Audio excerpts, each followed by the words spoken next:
Oh, like this. Sound check. Sound check. Thank you for the choir. Salamat po sa choir. Magandang umaga po sa ating lahat. Morning po. Are you peace in the Lord? Yeah. Let's start with the prayer.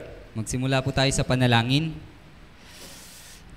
Thank you, God the Father who loves us. Salamat po, Diyos Ama, na sa amin ay nagmamahal. Thank you for giving us the eternal life. Salamat po sa pagbibigay sa amin ng buhay na walang hanggan. We didn't know the purpose of our birth in this world. Hindi po namin nalaman yung layunin ng aming buhay dito po sa sanlibutan. We were living just for worldly things. Nabuhay lamang po kami para po sa mga makamundong bagay lamang. We didn't think of our death at all. Hindi po namin lubusan talagang na pag-isipan yung sa aming kamatayan. If we didn't realize the right truth, we would be heading to collapse. Kung hindi po namin naunawaan yung inyo pong landas, ay patungo po dapat kami doon sa hukay. But now, we realize the truth. Pero ngayon po, naunawaan po namin yung katotohanan. Now, we can go to heaven for sure. Kaya ngayon po ay makakapunta na po kami sa langit ng sigurado. We became the children of the Lord. Kami po ay naging mga anak ng Panginoon. We have a weak flesh. Kami po ay may mahina pong laman. Lord, please protect us always. Panginoon, pakiusap, palagi niyo po kaming ingatan. And help us to walk in the right way. At tulungan niyo po kaming lumakad sa tamang landas. We want to repay the grace of the Lord. Nais namin pong suklian yung biyaya po ng Panginoon. But our faith is still so weak that we often follow our bodies. Ganun pa man po, yung aming pong laman ay mahina pa rin, kaya palagi po kaming bumabagsak sa aming laman. Lead us to the right path so that we shall not be caught in the devil's snare. Gabayan niyo po kami sa tamang landas, nang sa gayon po ay hindi po kami mahulog sa mga bitag po ng dyablo. And if any of the saints are suffering from illness, please restore their health. At kung meron man po sa mga banal ang nahihirapan dahil sa karamdaman, pakiusap, panumbalikin niyo po yung kanilang kalusugan. Thank you for leading us to have fellowship with the brothers and sisters on Lord's Day. Salamat po sa pagdadala niyo po sa amin ngayon sa fellowship sa araw ng Panginoon kasama ang mga brother and sister. Help the saints listen to the precious word of God. Tulungan niyo po ang mga banal na makapakinig ng mahalagang salita po ng Diyos. And help the saints to take the words of the Bible into their hearts. At tulungan niyo po ang mga banal na mailagay po ang salita po ng Diyos, ng Biblia sa kanilang mga puso. Please help Pastor Park Dong-hwan and all the saints to preach the gospel with one heart. Tulungan niyo po si Pastor Park Dong-hwan kasama po ang mga brother and sister na maipangaral ang ebanghelyo na may iisang isipan.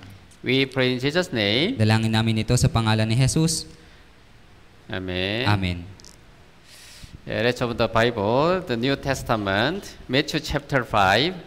Buksan natin sa Biblia, bagong tipan po, Mateo, Kapitulo 5.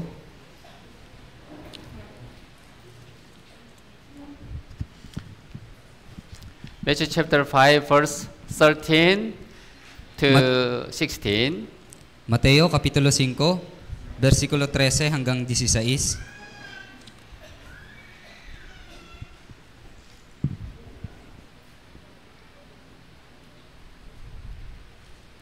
Matthew chapter 5, verse 13 to 16. Mateo 5, 13 hanggang 16. Yeah, did you find? Nakita na po? Let's read. Basahin natin. 3, 2, 1. Kayo ang asin ng lupa. Ngunit kung asin ay tumabang, paano maibabalik ang alat nito? Wala na itong kabuluhan maliban sa itapon sa labas at tapakan ng mga tao. Kayo ang ilaw ng sanlibutan. Ang isang lunsod na nakatayo sa ibabaw ng isang burol ay hindi maitatago. Hindi nila sinisindihan ang isang ilawan at inilalagay sa ilalim ng isang takalan, kundi sa talagang patungan at nagbibigay ng liwanag sa lahat ng nasa bahay. Paliwanagin ninyo ng gayon ang inyong ilaw sa harapan ng mga tao upang makita nila ang inyong mabubuting gawa at luwalhatiin nila ang inyong Ama na nasa langit. Jesus tells us about salt and light. Sinabi po sa atin ni Jesus yung patungkol sa asin at ilaw. In verse 13, it says that Christians are the salt of the earth. Dito po sa verse 13, sinabi po na ang kayo ang asin ng lupa. It means that we should maintain the taste of salt. Ibig sabihin po nito, kaya kailangan po nating panatilihin yung lasa ng asin.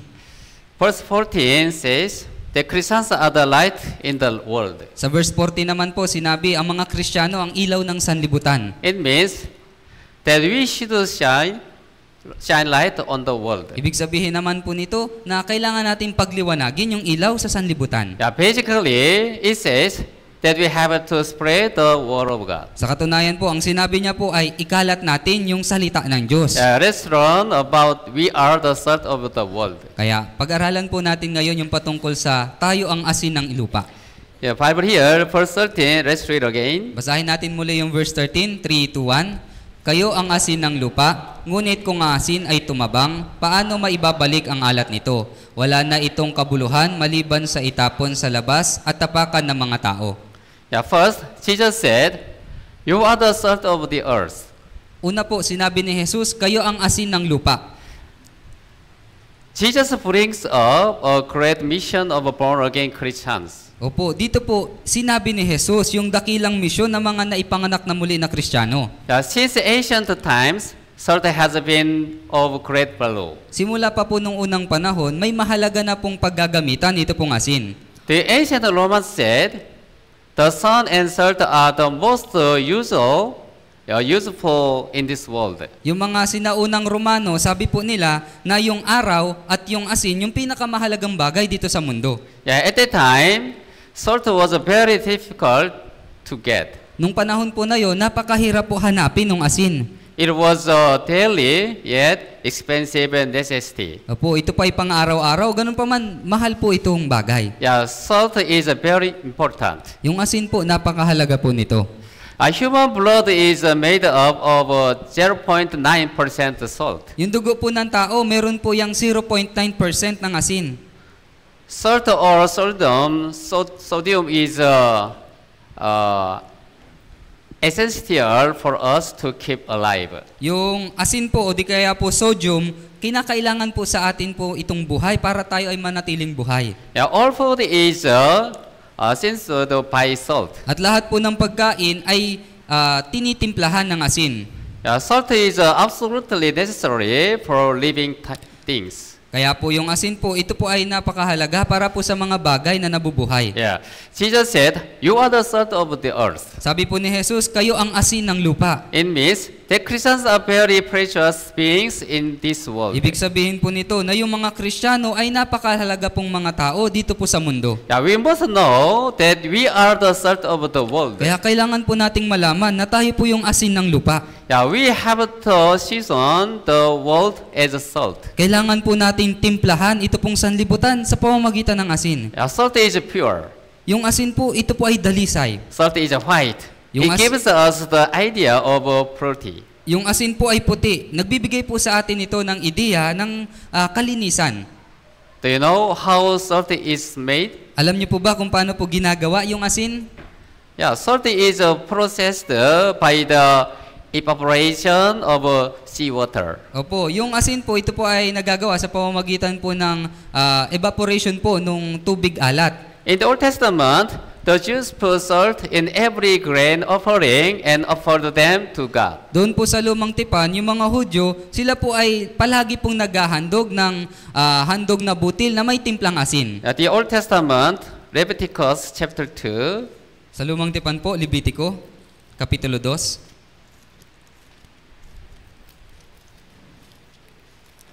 verse 13, Verse 13. Leviticus chapter 2, verse 13. Levitico po, Kapitulo 2, versikulo 13. Let's read. Basahin natin, 3 to 1. Tinitimplahan mo ng asin ang lahat ng iyong butil na handog. Huwag mong hayaang ang iyong butil na handog ay mawala ng asin sa pakikipagtipan ng iyong Diyos. Lahat ng iyong mga alay ay ihahandog mong may asin. God said, season every grain offering with salt. Sabi po ng Diyos, timplahan lahat ng butil na handog ng asin. The grain offering is a sacrifice that teaches Christian devotion in New Testament times. Yung butil na handog po, ito po yung paghahandog po na itinuturo sa mga Kristiyano sa pamamagitan po ng pagbibigay ng kanya pong sarili dito po sa Bagong Tipan. Yeah, Apostle Paul said in the New Testament, Opo, sabi po ni Apostol Pablo doon po sa Bagong Tipan. yeah, Romans chapter 12, Roma chapter 12,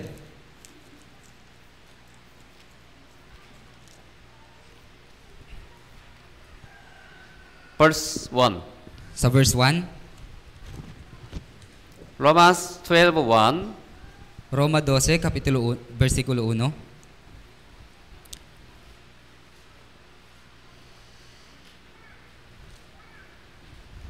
Okay? Yeah, let's read. Basahin natin, 3, 2, 1. Kaya nga mga kapatid, isinasamo ko sa inyo, alang-alang sa mga kahabagan ng Diyos, na inyong ialay ang inyong mga katawan na isang handog na buhay, banal, nakasiyasiya sa Diyos, na siya ninyong makatwirang paglilingkod. Yeah, Christians are people who serve God. Yung mga Kristiyano, sila po yung mga tao naglilingkod sa Diyos. Yeah, Christians are people who worship God. Yung mga Kristiyano, sila yung mga taong sumasamba sa Diyos. Then, what sacrifice can we offer God? Kung ganun po, ano po yung handog na atin pong maiaalay sa Diyos? Apostle Paul said, present your bodies. Sabi ni Apostol Pablo, ihandog nyo ang inyong buhay. Yeah, we must renew and change our hearts. Kaya kailangan po natin panibaguhin at baguhin yung ating pong puso. Christians must discern the will of God and live according to it. Kailangan pong malaman ng mga Kristiyano yung kalooban ng Diyos at mabuhay ayon po doon. It is a living sacrifice that God wants. Ito po yung buhay na handog na nais po ng Diyos. That is our responsible spiritual worship. At ito po yung ating makatwirang paglilingkod. Includes our lives in work, with the family, in society, and in church. At kasama po dito yung ating pong buhay sa trabaho, sa pamilya, sa mga tao, pati po sa church. We have to live for God wherever we are. Kailangan po nating mamuhay para po sa Diyos kahit nasaan po tayo. Our obedient lives are the living sacrifice and spiritual worship. Yung ating pong buhay ng pagsunod, ito po yung pamumuhay, ito po yung handog na buhay at espiritual na paglilingkod. We have to put salt in our living sacrifice. Kailangan po nating lagyan ng asin yung ating pong buhay na handog. What is the meaning of putting salt? Ano pong ibig sabihin ng paglalagay ng asin?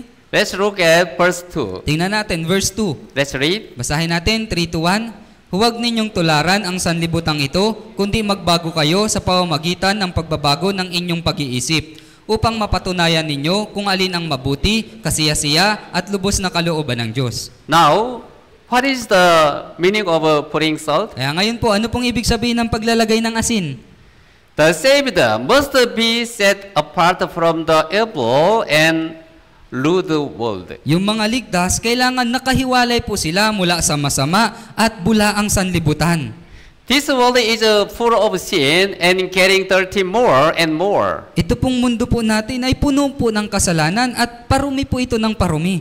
Yeah, we live in this world, but we must be differentiated, not imitating the world. Tayo po ay nabubuhay dito sa sanlibutan, pero dapat tayo po ay naiiba o nakahiwalay. Hindi po natin tinutularan ng sanlibutan. Yeah, Christians cannot come with a hidden sin before the Lord. Yung mga Kristiyano, hindi po sila makakalapit sa Diyos nang may nakatagong kasalanan. It is a dirty sin and worldly lust. Ito po ay maruming kasalanan at makamundong pagnanasa. The Old Testament, Isaiah chapter 52, Sa Lumang Tipan po, Isaías, Kapitulo 52, verse 11, versikulo 11.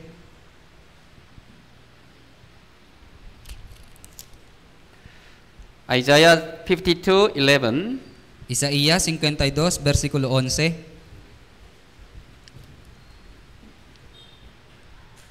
Okay? Yeah, let's read. Basahin natin, 3 to 1.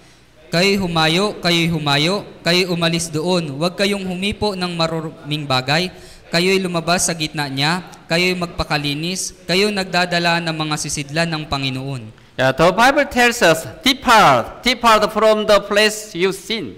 Sabi po sa atin ng Biblia, kayo'y humayo, lumayo kayo mula sa mga makasalanang The world lugar. is full of sinful places. Ito pong mundo punong-puno po ng makasalanang lugar. Yeah, we became the Lord's children after getting salvation. Tayo po ay naging mga anak na po ng Panginoon nung tayo po ay naligtas. But there's still a big possibility we might sin there. Ganun pa man po, meron pa rin pong malaking posibilidad na tayo po ay magkasala po doon. The Lord wants us to separate ourselves from sin. Nais po ng Panginoon na ihiwalay po natin yung ating mga sarili mula sa kasalanan. The New Testament, 2 Corinthians, Sa Bagong Tipan po, 2 Korinto, chapter 6, versikulo 6, verse 17. versikulo 17. 2 Corinthians 6:17. 2 Korinto 6:17.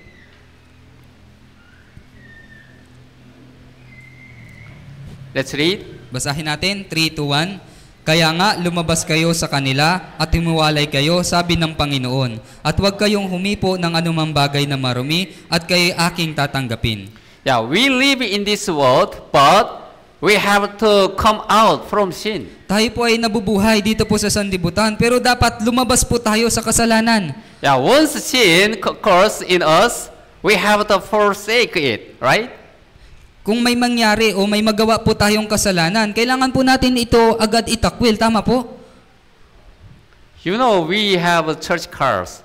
Okay, alam nyo po, meron po tayo mga church car. How many do you have? Ilan po sa inyo? Yeah, 3 cars. Opo, 3. Yeah, all of you have got in there, right? Lahat po kayo, nakasakay na po ba doon? Tama? Yeah. Many things are there with the windows closed. The aircon is turned on.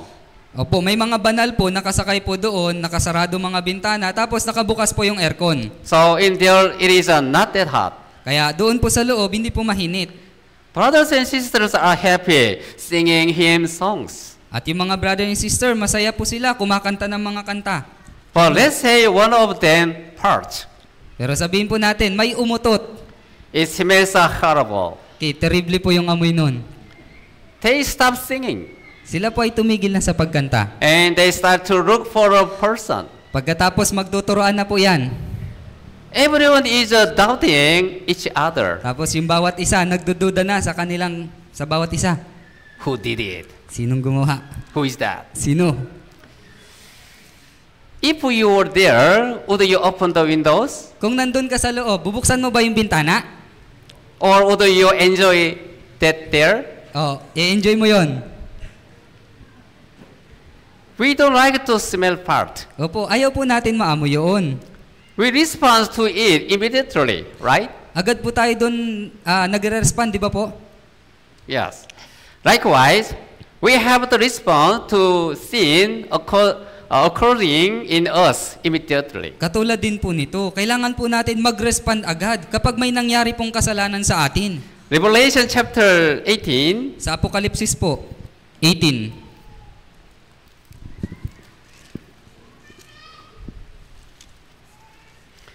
verse 4. Versikulo 4.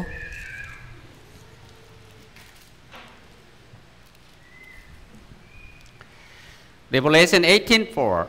Apokalipsis po, 18:4.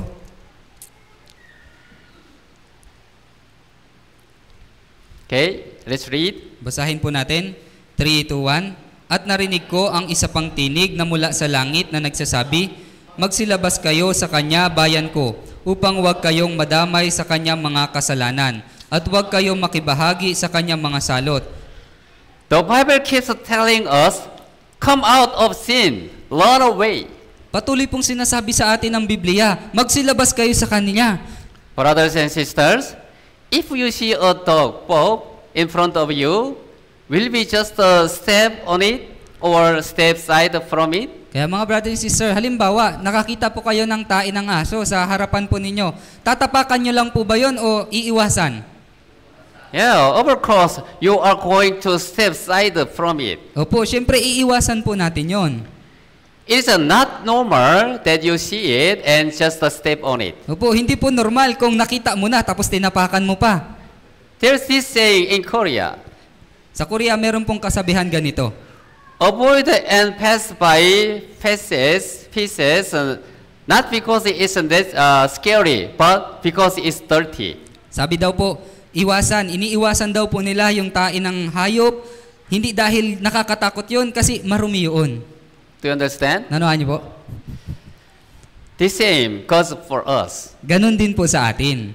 Avoid and pass by sin, not because it's scary, but because it's dirty. Iiwasan, lalagpasan din po natin yung kasalanan, hindi dahil nakakatakot po yun, dahil po marumi po yun. This world is full of sin. Ito pong mundo ay puno po ng kasalanan. We live in the sinful world, but we are not of this world. Tayo po ay nabubuhay dito po sa makasalanang sanlibutan, pero hindi po tayo tao ng sanlibutan. We are the people who will go to heaven. Tayo po yung mga tao na mapupunta sa langit.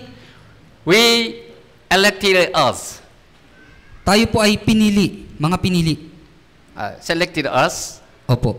We are holy, distinguished people in this world. Tayo po ay mga banal na inihiwalay na mga tao dito po sa sanlibutan. Therefore, our hearts and lives must be gradually sanctified. Kaya po yung ating po mga puso, yung ating po mga buhay, dapat unti-unti po nagiging banal. We Christians have to be pure and clean like salt. Tayo po mga Kristiyano, dapat tayo po maging dalisay, malinis, katulad po ng asin. James chapter 1, Santiago po, Kapitulo 1, verse 27, versikulo 27. James chapter 1, verse 27. Santiago, Kapitulo 1, versikulo 27. Okay, let's read. Masahin po natin, 3, 2, 1. Ang dalisay na relihiyon at walang dungis sa harapan ng ating Diyos at Ama ay ito, ang dalawin ang mga ulila at ang mga balo sa kanilang kahirapan at panatilihin ang sarili na hindi nadungisan ng sanlibutan.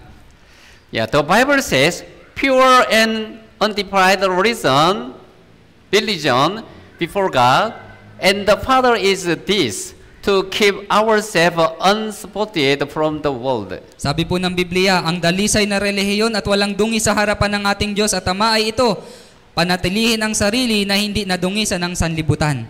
We must protect ourselves from being stained by the world. Kailangan po nating ingatan yung ating po mga sarili na hindi po madungisan ng sanlibutan. We must live a pure and clean life before God. Kailangan po natin, dapat po tayong mabuhay ng dalisay at malinis na buhay sa harapan ng Diyos.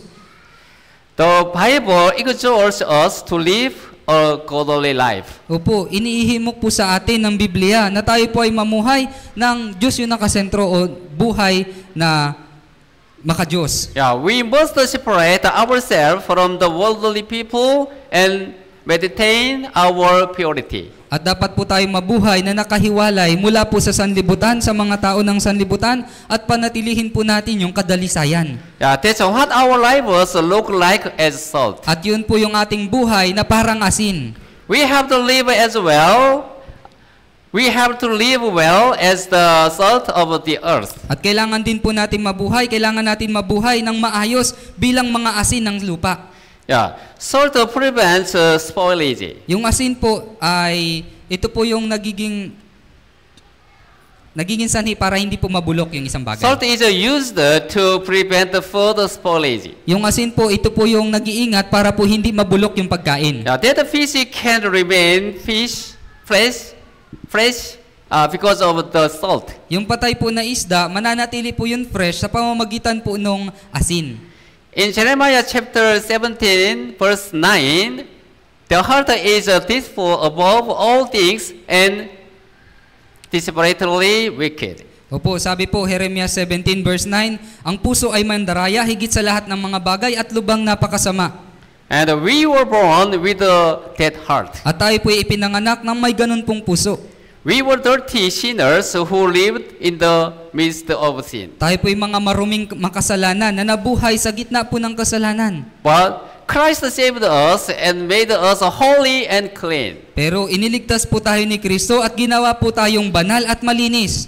And He keeps us clean until we enter the kingdom of God. At iniingatan niya po tayong malinis hanggang sa pumasok po tayo sa kaharian ng Diyos. 1 Corinthians Unang Korinto po,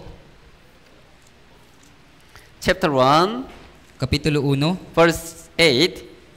versikulo 8. 1 Corinthians chapter 1, verse 8. Unang Korinto, Kapitulo 1, versikulo 8.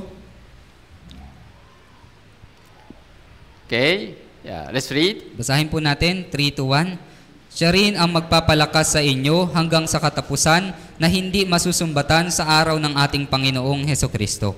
Yeah, the Lord saved us and He will protect us until we meet Him. Opo, ang Panginoon po ang nagligtas po sa atin at patuloy niya po tayong iingatan hanggang tayo po ay humarap sa Kanya. The Lord as the salt keeps us from sins. At yung Panginoon po, bilang asin, siya po yung nag-iingat po sa atin mula sa kasalanan. Yeah, likewise, we also are the salt of this depraved world. Tayo din po, katulad nito, mga asin din po tayo ng masamang sanlibutan po na ito. We must spread God's life, love, and grace. Kailangan po natin ikalat yung buhay na mula sa Diyos, pag-ibig at biyaya.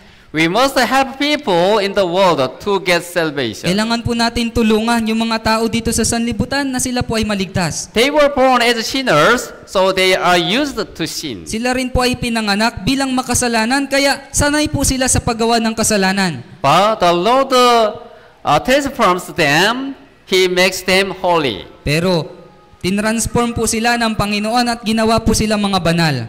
It is impossible without God's life and power. Imposible po yun kung wala pong buhay mula sa Diyos at kapangyarihan. When we preach the gospel to others, their spirits are saved. Kapag ipinapangaral po natin yung ebanghelyo sa iba, yung kanila pong espiritu ay naliligtas. And the Holy Spirit of God changes their minds and lives. At yung banal na espiritu po ng Diyos yung bumabago sa kanilang mga isipan at buhay. Then they can be sanctified. Pagkatapos sila po ay mapapabanal. Yeah, we are the salt that prevents the world's weakness. Kaya tayo po yung mga asin na nag-iingat para sa sanlibutan sa kanilang kasamaan. Yeah, once salt is put in something, it will remain clean. Kapag meron pong nilagyan po ng asin na anumang bagay, ito po ay mananatiling malinis. Yeah, likewise, we must go to the world and preach the gospel of God. Katulad din po nito, dapat pumunta po tayo sa sanlibutan at ipangaral ang ebanghelyo ng Diyos. Yeah, we can do what worldly people cannot do. Magagawa po natin yung hindi po kayang gawin ng mga tao sa sanlibutan. Yeah, we speak of God's love and grace and spread the truth of God. Tayo po yung nagsasalita ng pag-ibig ng Diyos, biyaya ng Diyos at inikakalat yung katotohanan ng Diyos. So, what we do is saving others' spirits and changing their hearts and lives. Kaya yung ginagawa po natin, inililigtas po natin yung espiritu po ng iba, binabago yung kanilang mga puso at buhay. Yeah, meaning to say, we help them to be able to go to heaven and become God's children. Kaya ibig sabihin po, tinutulungan po natin sila na makapunta sa langit at maging mga anak ng Diyos. Okay, do you understand? Naunawaan niyo po. Okay, salt flavors of food.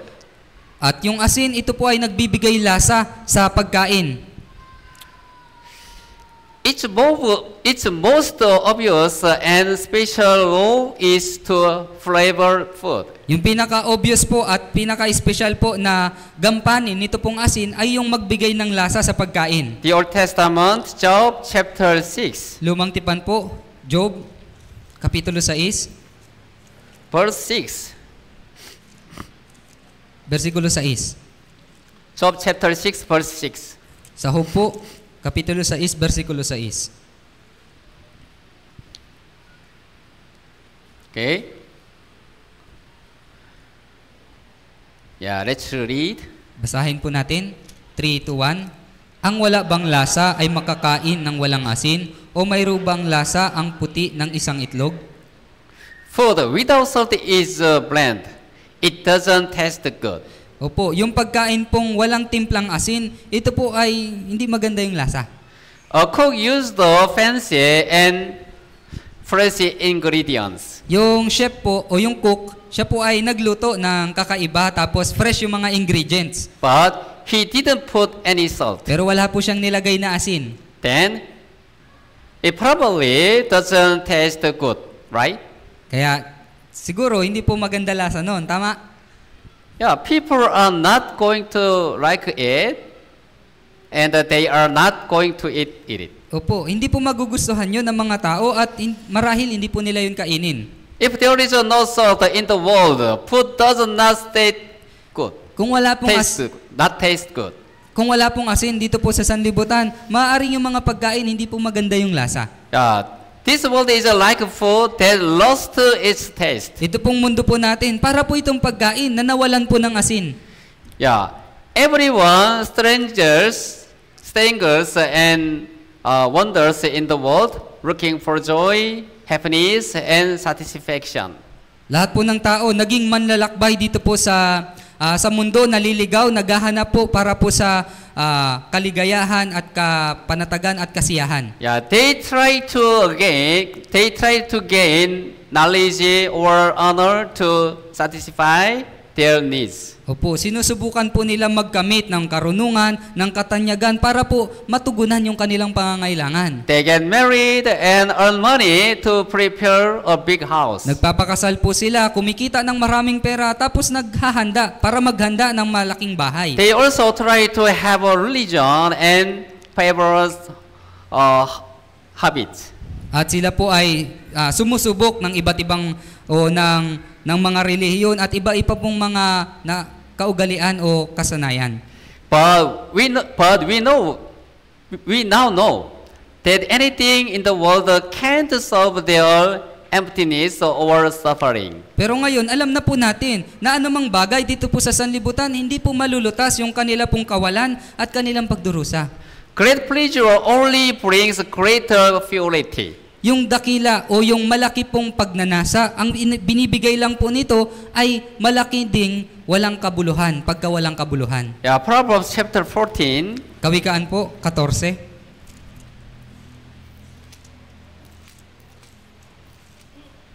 Verse 13. Versikulo 13. Proverbs 14:13. Kawikaan 14, versikulo 13.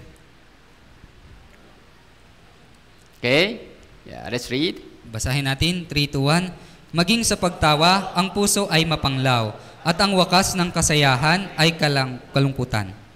Laughter is only temporary pleasure. Yung kasiyahan ito lamang po, o yung pagtawa ito po ay pansamantala lamang pong kasiyahan. People don't know the real taste of life. Hindi po alam ng mga tao yung tunay na lasa ng buhay. People don't know the real value of life. Hindi po alam ng mga tao yung tunay na halaga ng buhay. People don't know the real happiness. Hindi po alam ng mga tao yung tunay na kasiyahan. So they live in a sense of anxiety, conflict,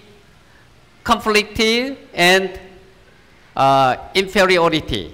Kaya po yung mga tao, hindi po nila alam yung pakiramdam, yung sense ng pag-aalala o di kaya po yung lagi pong conflict at yung inferiority o yung pagiging magulo. Likewise, the world is tasteless like food without salt. Kaya katulad din po nito, yung mundo wala pong lasa para pong pagkain na walang lasa, walang asin. Jesus said to the foolish rich man, Sabi po ni Jesus doon po sa mayamang hangal, he was satisfied only with the world. siya po ay nasiyahan lamang tanging sa sanlibutan. Yeah, the New Testament, Luke chapter 12, Bagong tipan po, Lucas, Kapitulo 12, verse 20. versikulo 20. Luke 12, 19 to 20. 19 and 20. Lucas po 12, 19 at 20.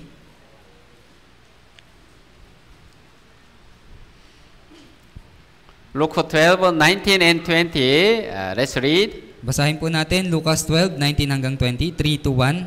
At sasabihin ko sa aking kaluluwa, kaluluwa, marami ka ng pag-aaring nakaimbak para sa maraming taon. Magpahinga ka, kumain ka, uminom ka, magsaya ka. Subalit sabi kanya ng Diyos, hangal sa gabing ito ay kukunin ang iyong kaluluwa at kanino kaya mapupunta ang mga bagay na inihanda mo. The Lord rebuked his holiness. Sinaway po ng Panginoon yung kanya pong kahangalan. True happiness is not obtained with money, knowledge, honor, or authority. Opo, yung tunay na kaligayahan, hindi po ito makakamit sa pamamagitan po ng pera, ng karunungan, katanyagan, at ng otoridad. What they can obtain from those is just foolishly and mental pleasure. Opo, ang makukuha lamang po nila doon ay yung makalaman lamang at yung mga material na kasiyahan. Animals feel fine or happy when their instinctive desire are satisfied.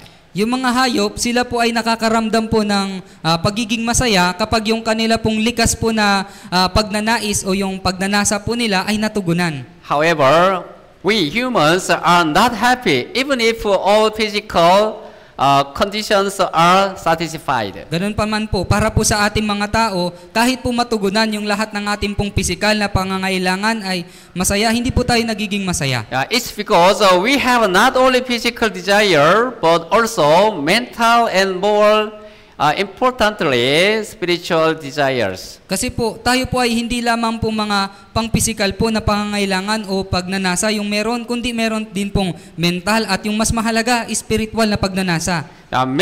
Man's spirits depart from God. Yung espiritu po ng tao ay nahiwalay mula sa Diyos. It's like a lost young child eagerly looking for his mother. Katulad po itong naliligaw na bata na talagang hinahanap niya yung kanyang nanay.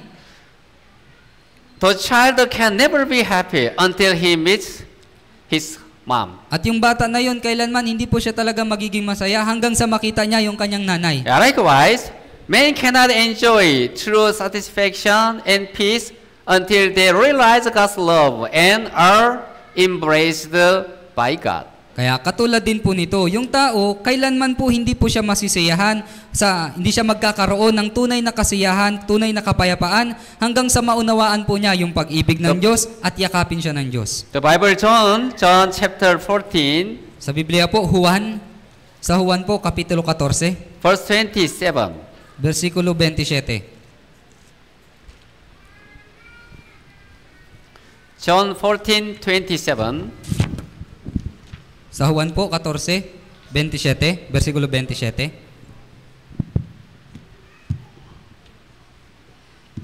Okay. Let's read. Basahin po natin. 3, 2, 1. Kapayapaan ang iniiwan ko sa inyo. Ang aking kapayapaan ay ibinibigay ko sa inyo. Hindi gaya ng ibinibigay ng sanlibutan ang ibinibigay ko sa inyo. Huwag mabagabag ang inyong puso o matakot man. Peace of the world is a not true peace. Yung kapayapaan po ng sanlibutan ay hindi po tunay na kapayapaan. Because it's just temporary, it will be gone soon. Kasi ito po ay pansamantala lang, malapit na po itong mawala. So people in the world live with a troubled heart and fear. Kaya yung mga tao po ng sanlibutan, sila po ay nabubuhay na may magulong puso at takot. But peace that the Lord gave us is eternal. Pero po yung kapayapaan po na ibinigay sa atin ng Panginoon ay walang hanggan. The Lord gave us a peace that lasts forever. Binigyan po tayo ng Panginoon ng kapayapaan na hindi po magtatapos magpakailanman. And this peace was accomplished by the Lord's blood. At itong kapayapaan na ito natupad sa pamamagitan ng dugo ng Panginoon. His blood saved us and let us be in peace with God. At yung dugo po niya, yung nagligtas po sa atin at binigyan po tayo ng kapayapaan sa Diyos. And His blood is like an everlasting fountain of water that will never make us thirsty. At yung kanya pong buhay ay para po itong walang hanggang bukal ng tubig na kailanman hindi na po tayo muling mauuhaw. If I were here, chapter 4, John chapter 4, dito pa rin po, Juan, verse chapter 4, 14. verse 14.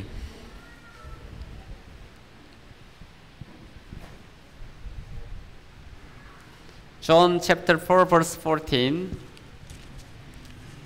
Let's read. Basahin natin, Juan chapter 4, verse 14, 3 to 1.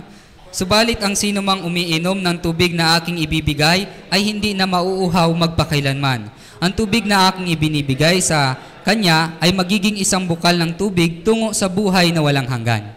Men will become thirsty even after they drink both the fountain of satisfaction and of happiness. Yung mga tao po, sila po ay mauuhaw pa rin kahit inumin pa po nila yung bukal po ng kasiyahan at kaligayahan. Life is not satisfied with anything in this world. Ang buhay po kailanman hindi po masisiyahan ng anumang bagay dito po sa sanlibutan. And it's just because of spiritual desires we have. At ito po ay dahil sa spiritual na pagnanasa na nasa atin. They can never be satisfied with the physical things. Kailanman hindi po ito masisiyahan sa mga pisikal na bagay. Jesus said, "Whoever drinks of the water that I shall give him will never thirst." Sabi po ni Jesus, sino mang uminom ng tubig na siyang ibibigay ko sa kanya ay hindi na mauuhaw kailanman. It is about this spiritual matter. Patungkol po ito sa spiritual na bagay. Jesus said that what we have to solve is not a physical matter but a spiritual matter. Sinabi po sa atin ni Jesus na yung kailangan po natin malutas, hindi po yung physical na bagay, kundi yung spiritual po na mga bagay. Then, what is the real satisfaction and peace? At kung ganun, ano po yung tunay na kasiyahan at kapayapaan? It is to realize God's love and receive eternal life. Ito po yung maunawaan yung pag-ibig ng Diyos at magkaroon o matanggap yung buhay na walang hanggan. And it is to have the hope of entering God's kingdom. At ito po yung magkaroon ng pag-asa na pumasok doon sa kaharian ng Diyos. No one can be truly happy before solving this matter. Sino man po ay hindi po talagang tunay na magiging masaya kung hindi niya po malutas yung problema po o yung mga bagay na ito. The Old Testament, Habakkuk, Lumang Tipan po, Habakuk. Habakkuk chapter 3, verse 17 and 18. Habakuk, Kapitulo 3, versikulo 17 hanggang 18. Habakkuk 3, 17 and 18. Let's read. Habakuk po, chapter 3, 17 hanggang 18. Basahin natin, 3-1. Bagamat ang puno ng igos ay hindi namumulaklak, ni magkakaroon man ng bunga sa mga puno ng ubas, ang ulibo ay hindi mabubunga, at ang mga bukid ay hindi magbibigay ng pagkain, ang kawan ay aalisin sa kulungan, at hindi na magkakaroon ng bakahan sa mga silungan. Gayunmay magagalak ako sa Panginoon, ako'y magagalak sa Diyos ng aking kaligtasan. The prophet Habakkuk had nothing, Si Propeta Habakuk, wala po siyang anuman. but he didn't worry about a thing. Pero hindi po siya nag-aalala patungkol sa anumang bagay. There is no crop in fields and fields. Wala na pong bunga doon po sa mga puno at sa bukid. There was no flock and old. Wala na pong bakahan at wala na pong silungan. He had nothing, but he was happy. Wala po siyang anuman, ganun pa man masaya po siya. He rejoiced in God. Nagagalak po siya sa Panginoon, sa Diyos. Is it right? Tama po ba? The New Testament, 1 Peter, Sa Bagong Tipan po, Unang Pedro, chapter 1, verse 8 and 9. chapter 1, 8 at 9. 1 Peter, chapter 1, verse 8 and 9. Unang Pedro po, chapter 1, verse 8 hanggang 9.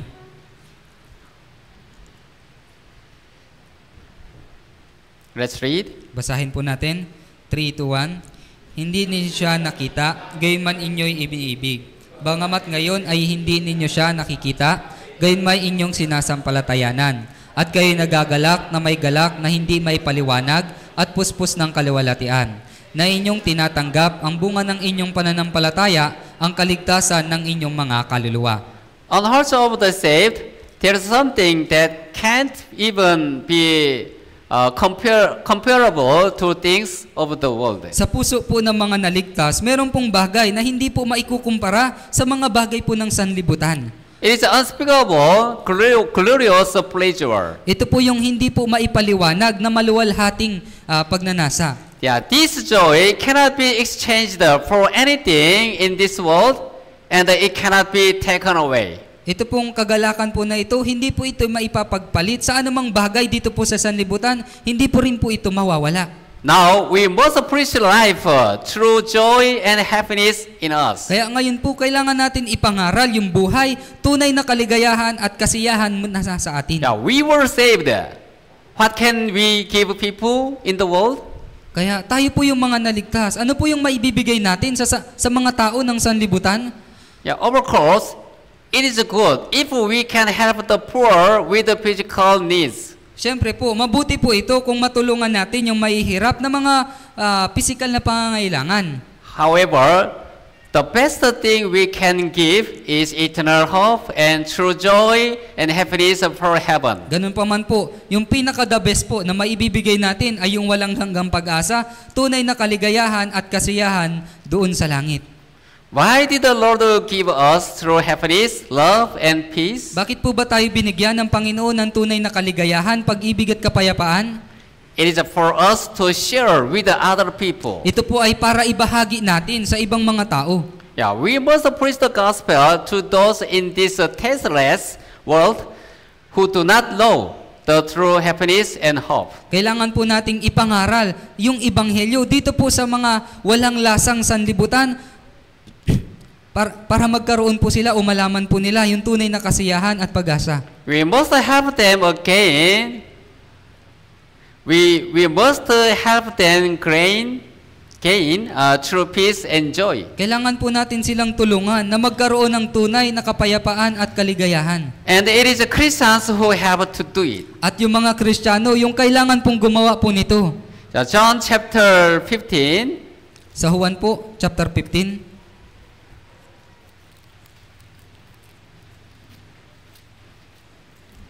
Verse 26 and 27.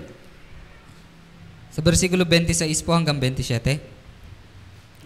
John 15, 26 and 27.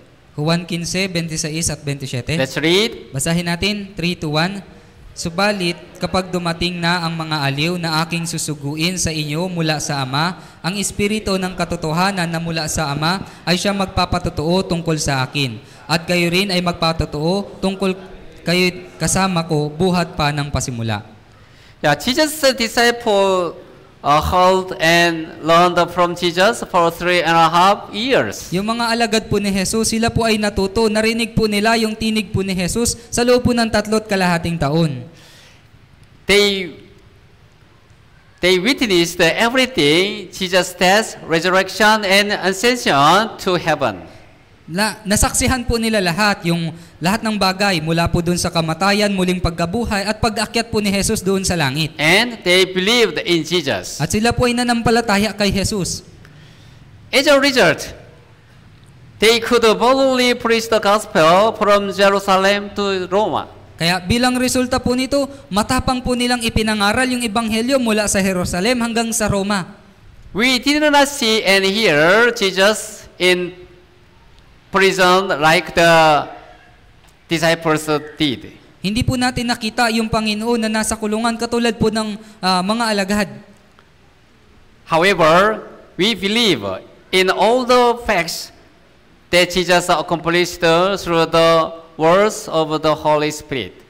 Ganun pa man po, nanampalataya po tayo doon po sa katotohanan na si Jesus po, natapos niya po yung salita sa pamamagitan po ng banal na Espiritu. And because we believe in those facts, we can satisfy in front of others. At dahil po nanampalataya din po tayo sa katotohanan po na yun, makakapagpatotoo rin po tayo sa harapan po ng iba. We can testify in front of others. Makakapagpatotoo po tayo sa harapan po ng iba.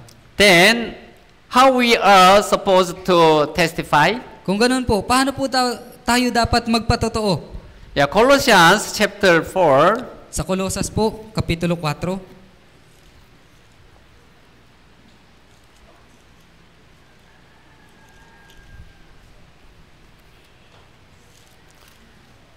Colossians chapter 4, verse 6.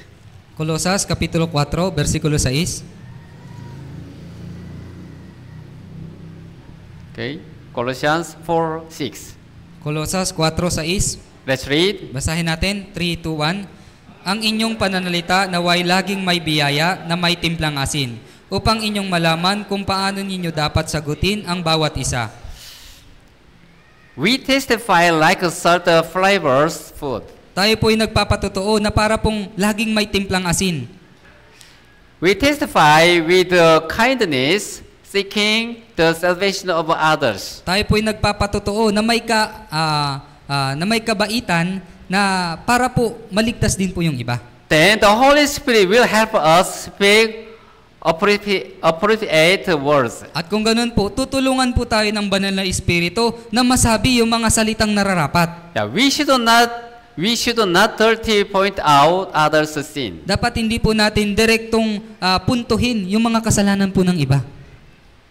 Yeah, we should not directly point out others' sin. Kailangan hindi po natin direktang puntuhin yung mga kasalanan po ng iba. And we should not rebuke them or speak of them negatively. At dapat hindi po natin sila pagalitan o di kaya magsalita po sa kanila ng negatibo. Then they will close their hearts even before listening to the Word of God. Kasi kung ganun, isasara po nila yung kanila pong mga puso o masasarahan yung kanila pong mga puso bago pa lamang po sila makinig ng salita ng Diyos. And that goes against the Holy Spirit, the Holy Spirit. At sila po ay nagiging salungat sa banal na Espiritu. Yeah, 1 Peter Unang Pedro, chapter 3, chapter 3 po, verse 15. sa verse 15. 1 Peter chapter 3 verse 15. Unang Pedro, chapter 3, verse 15. Okay, let's read. Basahin po natin ito, 3-1. Kundi sa inyong mga puso ay pakabanalin ninyo si Kristo bilang Panginoon. Lagi kayong maging handa na ipagtanggol sa bawat taong humihingi sa inyo ng katuwiran ang tungkol sa pag-asang nasa inyo. Do you sanctify God in your heart? Pinababanal niyo po ba ang Diyos sa inyo pong mga puso? The Bible says, sanctify the Lord God in your heart. Sabi po ng Biblia, sa inyong mga puso, pakabanalin niyo si Kristo. Do you have the hope of salvation? Meron po ba kayong pag-asa ng kaligtasan? Yeah. If you don't, you have probably not yet been saved. Kung wala po, marahil hindi ka pa po ligtas. If you are not sure about the hope, even though you were saved, you might not be able to answer their question. At kung hindi ka po sigurado patungkol dun sa pag-asa, kahit naligtas ka na, marahil hindi po mamasagot yung tanong po na ito.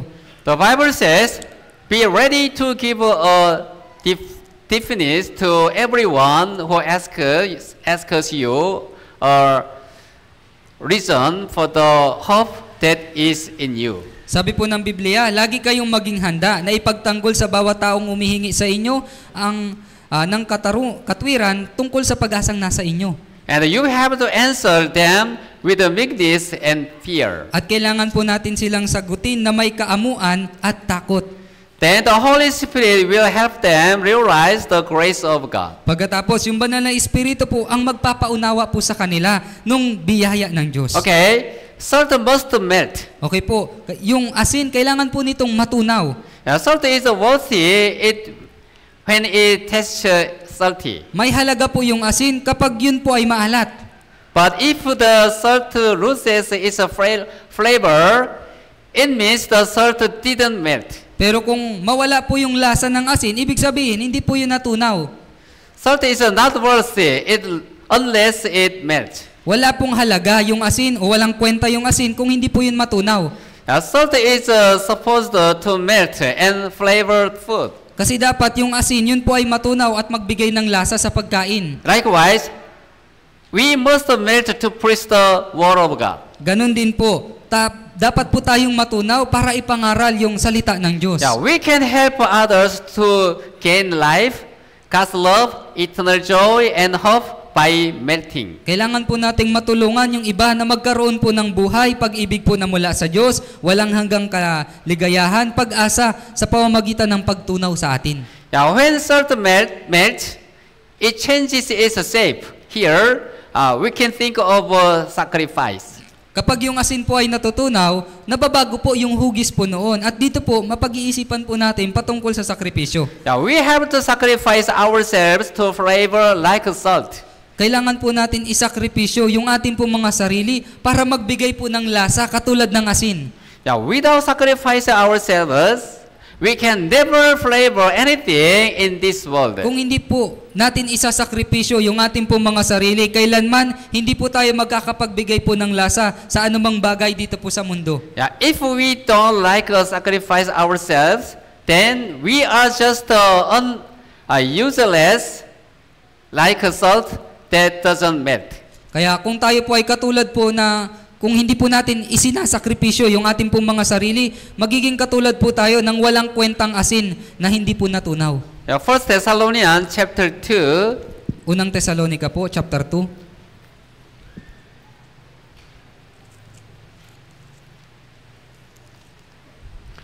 verse 8. Versikulo 8.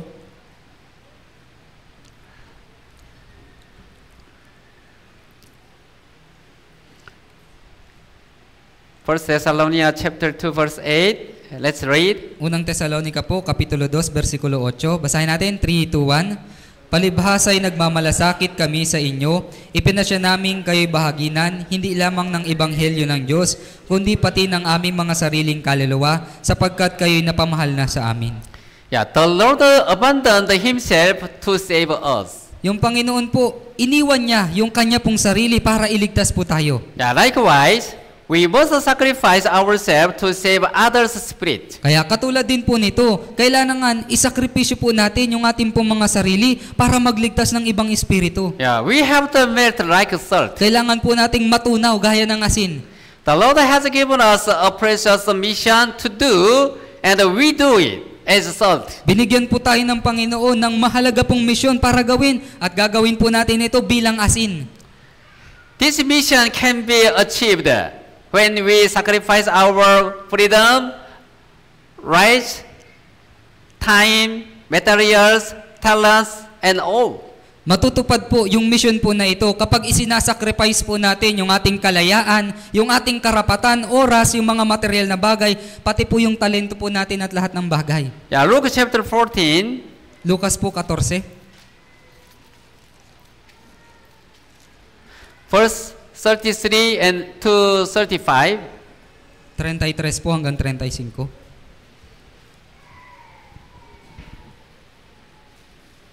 Luke 14, 33 to 35. Lucas po 14, 33 hanggang 35. Okay, did you find? Nakita na po? Let's read. Basahin po natin, 3 to 1. Kaya't ang sino man sa inyo na hindi magtakwil sa lahat ng kanyang tinatangkilik ay hindi maaaring maging alagad ko. Mabuti ang asin, subalit kung asin ay mawala ng kanyang lasa, paano maibabalik ang alat nito? Ito ay hindi nababagay maging sa lupa o sa tambakan man ng dumi. Itinatapon nila ito, ang mga may taingang pandinig ay makinig. The Lord's disciples have to learn from Him and follow Him. Yung mga alagad po, kailangan po silang matuto mula po sa Kanya at sumunod po sa Kanya. And they imitate Him and walk with Him. At kailangan po nilang tularan siya at lumakad kasama po siya. The apostles and the workers of the Lord abandoned everything they had for the Lord. Yung mga apostol po, yung mga manggagawa ng Panginoon, iniwan po nila lahat ng bagay at sumunod po sa Panginoon. Likewise, we must sacrifice ourselves for the Lord's gospel. Katulad din po nito, kailangan isakripisyo din po natin yung ating mga sarili para sa ebanghelyo ng Panginoon. Then we can plant the Lord's life, eternal hope, and true happiness in others. Kung ganun po, maitatanim po natin yung buhay mula sa Panginoon, walang hanggang pag-asa at tunay na kaligayahan sa iba. Yeah, if we don't sacrifice, we are just like a salt that lost its flavor. Kung tayo po ay hindi po magsasakripisyo, parang asin lang po tayo na nawalan ng lasa. Salt that doesn't melt is useless. What's the use, right? Kaya yung asin po na walang lasa, walang kwenta. Kaya ano pong magagawa po noon? Tama po? If we don't sacrifice ourselves, we cannot be used by God. Kung hindi po natin maisasakripisyo yung ating pong mga sarili, hindi po tayo magagamit ng Diyos. Yeah, let's going back to main contents, Matthew chapter 5, Kaya balikan po natin yung Mateo chapter 5, verse 13. versikulo 13. Matthew 5 verse 13. Mateo 5, versikulo 13. Okay, let's read again. Basahin natin muli, 3-1. Kayo ang asin ng lupa, ngunit kung asin ay tumabang, paano maibabalik ang alat nito? Wala na itong kabuluhan, maliban sa itapon sa labas at tapakan ng mga tao. Yeah, in this verse, we see there are two kinds of salt. Sa talata po na ito, makikita po natin, meron pong dalawang uri po ng asin. Yeah, first, salt that flavors. Una, yung asin po nagbibigay lasa. Second, salt that lost its flavor. At pangalawa, yung asin na nawala ng lasa. You might think, I don't get it. How can salt lose its flavor? Kaya marahil isipin nyo po, ano ito? Paano mawawala ng lasa yung asin? Yeah, we cannot really understand, but salt can also lose its taste. Opo, marahil hindi po natin maintindihan, pero yung asin po, nawawala din po yung lasa nito. There are two ways we obtain salt. Meron po kasing dalawang paraan para makakuha po tayo ng asin. From seawater and from the ground. Mula po sa tubig alat o sa dagat, at tapos mula naman po sa ilalim ng lupa. Yeah, first, seawater is first trapped in shallow lakes. Yung una po, yung tubig alat o tubig dagat, yun po ay na-trap doon po sa mababaw na lawa o mababaw na lawa nga po. Yeah, okay. Do you understand? Naunawaan niyo po? Then the heat of sun gradually evaporates water. Tapos sa pamamagitan po ng init ng araw, nag-evaporate po yung tubig. Then salt is left behind. Pagkatapos naiiwan po yung asin doon. We obtain salt through this process. Kaya sa pamamagitan ng proseso po na ito, nakakakuha po tayo ng asin. Here's the second way. At ito naman po yung pangalawang paraan. Salt is spread on the ground like sand. Yung asin po, ito po ay naikalat sa lupa na para pong buhangin. Or it is underground. O di kaya ito po ay nasa ilalim ng lupa. Yeah, this salt is also edible. Yung ganito rin pong mga asin, nakakain din po yan. Yeah, the Bible is talking about the salt on the ground. Ang sinasabi po dito ng Biblia ay yung asin po na nasa ilalim ng lupa. Yeah, ancient Israel used the salt that was found underground. Yung mga sinaunang Israel, ang ginagamit po nilang asin ay yung mga asin na natatagpuan sa ilalim ng lupa. This salt contains many impurities in it. At yung asin po na ganoon ay meron pong maraming karumihan sa kanya.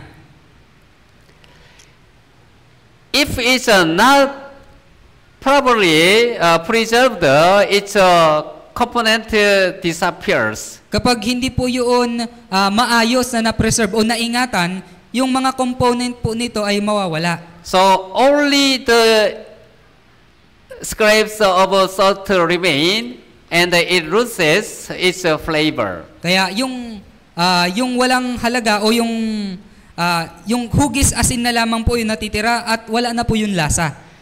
As I mentioned, salt was very valuable and precious in ancient times. Kaya gaya po ng sinabi po kanina, yung asin, ito po ay mahalaga pong bagay at napakahalaga po nito nung unang panahon. But salt that lost its flavor was thrown out. Ganun pa man, yung asin po na nawala ng lasa ay itinatapon sa labas. Then it's stepped on by people. Pagkatapos, yun po ay tinatapakan ng mga tao. Even though it's valuable, if it loses its flavor, it becomes worthless and miserable. Kaya kahit na po yun po ay napakahalaga, kung mawala po yung lasa po nun, yun po ay nagiging walang kwenta, nagiging miserable. Okay, do you understand? Naunawaan niyo po? Yeah. Why do we lose the flavor? Tayo, bakit po nawawala yung lasa natin? It's because our hope is about the world. Kasi po yung ating pag-asa ay patungkol na sa sanlibutan. It's because we have a worldly desire. Kasi po meron tayong mga makamundong pagdanasa. It's because we are with the arrogant heart. Kasi po meron tayong mapagmataas na puso. It's because you are with the jealous heart. Kasi po meron tayong seloso mga puso o pusong mapanibughuin. It's because you hate someone. O dahil meron po tayong kinamumuhian. Also, when a man and a woman commit sin together while they are not a couple, they lose the flavor. At ganun din po, kapag yung babae at lalaki, sila po ay nakagawa ng kasalanan na magkasama, kahit hindi pa po sila mag-asawa, nawawala rin po yung lasa. We have to abandon these things. Tayo po ay kailangan po nating iwanan yung mga bagay po na ito. Especially youth and young adults have to work harder for the Lord. Lalong-lalo na po yung mga youth at young adult, kailangan po nilang magpagal ng higit para sa Panginoon. If you get interested in other brothers and sisters, you cannot work for the Lord. Kung interesado ka lang sa ibang mga sister o di kaya sa ibang mga brother, hindi ka makakapagpagal para sa Panginoon. And you will be just used by the devil. At magagamit ka lang ng dyablo. When you are younger, with more strength, you have to work harder for the Lord. Kapag mas bata ka pa, may mas lakas ka pa, makakagawa ka ng mas higit para sa Panginoon. If you become lazy, sin of the world is easily sneaked in you. Kapag naging tamad ka naman, yung kasalanan ng sanlibutan, madaling papasok sa iyo. Youth and young adults have to dedicate themselves to the Lord. Yung mga youth po, tsaka yung mga young adult, kailangan ibigay nila yung kanilang sarili sa Panginoon. You give yourself to the Lord by melting yourself. Kailangan po nating ibigay yung ating sarili sa Panginoon sa pamamagitan ng pagtunaw sa ating mga sarili. Do you understand? Naunawaan niyo po? Yeah, salt doesn't keep its shape, but is melted to flavor food. Yung asin po, hindi po nananatili yung shape niya, kundi natutunaw siya at nagkakaroon po siya ng lasa. We should not reveal ourselves, but the fragrance of Christ. Tayo, dapat hindi rin po natin ipakita yung ating sarili at ang makita lang yung halimuyak o yung amoy po ni Kristo. Yeah, we have to melt ourselves. Kailangan po nating tunawin yung ating mga sarili. If you didn't diffuse the fragrance of Christ last year, diffuse it this year. Kung nung nakaraang taon po, hindi po natin na ipahalimuyak yung halimuyak po ni Kristo, ngayong taon, gawin po natin. When you melt your heart, the fragrance of Christ can be diffused. Kapag natutunaw po yung ating mga puso, yung halimuyak po ni Kristo, ito po ay naihahalimuyak. If you didn't melt yourself for the Lord last year, if you didn't melt yourself for the gospel, work harder to melt yourself this year. Kung hindi mo po natunaw yung sarili mo sa Panginoon nung nakaraang taon, kung hindi mo natunaw yung sarili mo para sa Ebanghelyo, gawin mo pa yung mas makakaya mo sa taon na ito. If you lived like the salt that was thrown out, prepare yourself to be used this year. Kung namuhay ka nung nakaraang taon na parang itinapon mo lang yung sarili mo, maghanda ka para sa taon na ito. Okay, do you understand? Naunawaan niyo po?